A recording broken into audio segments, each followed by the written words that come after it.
ka-R&B! Welcome back. Dito kami sa AKOP Cafe. Nagre-review tayo ng mamaya ng mga foods.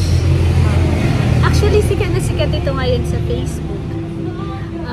Bagong bukas mo eh. Yes. Diba? Just near Rambisi. So, along the highway. So, tourists and locals alike, madali lang siyang hanapin. Kasi along the highway lang siya. Malapit lang po siya sa Rambisi. Hardware. Hardware. So, titikman namin yung Thai, milk tea, and overload.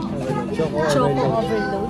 As yung sandwich, chicken sandwich. At yung natatakam ako dun sa post nila na chicken sandwich. I-review natin yan mamaya. Abang-abang lang guys. So, yun na nga po mga ka-R&B. While waiting, syempre prepare pa nila yung kanilang food. I-grab namin yung opportunity para mag-selfie. Usually, ganun ang ginagawa dito. Kasi talagang yung food, freshly prepared. So, abang-abang lang, patience is a virtue.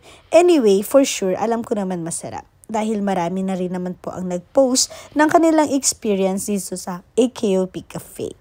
Yan. So, yan si Rich. At meron pa nga daw siyang pa-stolen picture. Oh, sige, pagbigyan natin. So, eto na nga mga ka-R&B, yung in-order namin napakasarap na choco overload at yung bacon overload.